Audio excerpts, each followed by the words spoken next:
नमस्कार दोस्तों, मैं जय यादव। आप देख रहे हो भदोही का सबसे श्रेष्ठ news channel news Bhadohi superfast. चलिए बढ़ते आज की ताजा खबर की ओर। सीतामढ़ी में भदोही, प्रयागराज और मिर्जापुर को जोड़ने वाली अस्थायी पीपरा पुल के दूसरी बार टूटने से हजारों यात्रियों को मुश्किल बढ़ गई है। महाकुंभ के कारण गंगा में छोड़ा गया अतिरिक्त पानी से जल स्तर बढ़ जाने के कारण पुल क्षतिग्रस्त हो गया है। यह पुल पिछले एक माह से दूसरे बार टूट चुका है। पुल के ठेकेदारों के अनुसार महाकुंभ के लिए गंगा में अतिरिक्त पानी छोड़ने से पीपा पुल संख्या अपर्याप्त हो गई है। जहां नदी में पानी कम था, वहीं बोरी में बालू बहकर बैकफिल व्यवस्था की गई थी, लेकिन तेज धारा के कारण वहां भी विफल हो गई। ठेकेदारों ने आश्वासन दिया है कि अगले 2 दिनों में पुल को फिर से चालू कर दिया जाएगा। इस पुल के टूटने से भदोही, प्रयागराज, मिर्जापुर और मध्य प्रदेश के यात्रियों का आवागमन बुरी तरह प्रभावित हुआ है। स्थानिक निवासी और यात्री बार बार टूटने वाले इस अस्थायी पुल के साधना पर एक अस्थायी पुल का निर्माण मांग कर रहे हैं। उनका कहना है कि अस्थायी समाधान प्राप्त नहीं है। प्रशासन को इस दिशा में तत्काल कदम उठाना आवश्यक है। गौरतलब लाभ है कि यह पुल महाकुंभ के कारण पहले ही काफी देरी से चालू हुआ है और अब शुरू होने के बाद मात्र 2 महीने में 2 बार टूट चुका है। स्थानिक लोगों ने प्रशासन की कार्य प्रणाली पर सवाल उठाया है और अस्थायी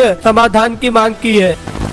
गोपीगंज के ककराई रेलवे क्रॉसिंग पर बड़ी लापरवाही सामने आई है। भदोही क्षेत्र के गोपीगंज में ककराई रेलवे क्रॉसिंग पर बड़ी लापरवाही। शनिवार को बड़ा हादसा होते होते टल गया। प्रयागराज से वाराणसी की ओर जाने वाली ट्रेन के गुजरने के पहले ही गेट मैन रेलवे फाटक बंद कर रहा था, लेकिन वाहन चालकों के लापरवाही के कारण फाटक तरह से बंद नहीं हो सका। कुंभ मेले के चलते इस मार्ग पर वाहन की भारी भीड़ थी। जैसे गेटमैन गिरने लगा, तभी कहीं बाइक और कहीं कार चालक तेजी से क्रॉसिंग पर आ गई, फाटक के नीचे फंस गई। इस कारण इसी के लिए फाटक पूरी तरह से बंद नहीं किया जा सका। इसी बीच ट्रेन नजदीक आ गई, जिससे स्थिति बड़ी गंभीरता से लिया गया। रेलवे कर्मचारियों ने तत्काल आकर समझबूझ से ट्रैक पर मौजूद लोगों को तुरंत हटाया, ट्रेन को खुले फाटक के बीच से गुजरने दिया। अगर समय रहते हुए तुरंत समझबूझ से नहीं लेते तो बड़ी घटना हो सकती थी।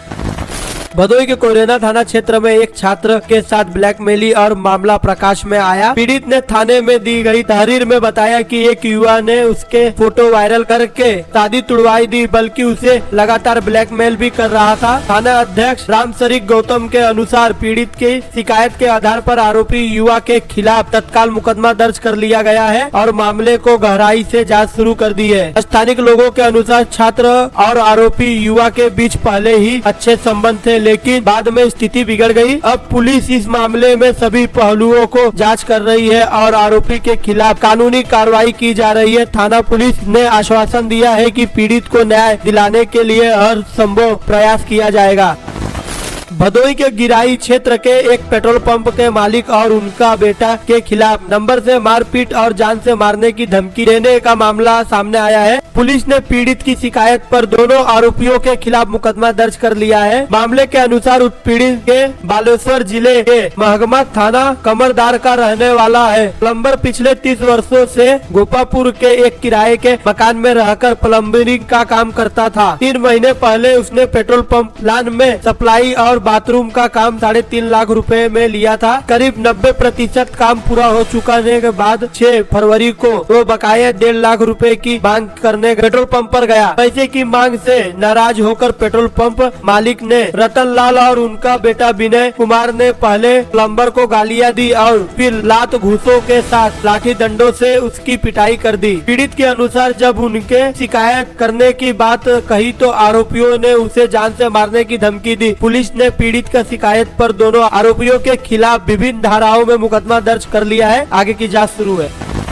भदोही ब्लॉक के चौरी खास ग्राम पंचायत में विवाद कुएं का निरीक्षण प्रशासन नहीं करा पा रही है। शनिवार को सैप मंजूरी सहित 20 ग्रामीणों ने एसडीएम भदोही को पत्र देकर कार्रवाई की मांग की है। नई बस्ती में अराजिक संख्या 207 खेल कूद के मैदान के नाम से दर्ज है। उसी नंबर की जमीन में एक कुआं भी है जो कि सार्वजनिक उपयोग में आता है। कुएं के चबूतरे की एक-एक ईंट उखाड़कर प्रधान कब्जा कर रहे हैं, जबकि खेल कूद के मैदान की जमीन पर पहले से ही 2 मंजिला मकान बनाकर कब्जा कर लिया गया है। विरोध करने पर आसपास के एक नेता फर्जी मुकदमे में फंसाने की धमकी देता है। हालांकि लेखपाल ने अपनी रिपोर्ट में सार्वजनिक कुएं का जिक्र किया है। कुएं के चबूतरे पर की गई मुहर्रम, स्वतंत्र और गणतंत्र दिवस, विवाह आदि के कार्यक्रमों भी होते थे, लेकिन अतिक्रमण होने से दिक्कत बढ़ गई है। जहां पत्र देने वाले टीपू साहब, अली, नमाजुद्दीन, जमीला आदि उपस्थित रहे ग्रामीण।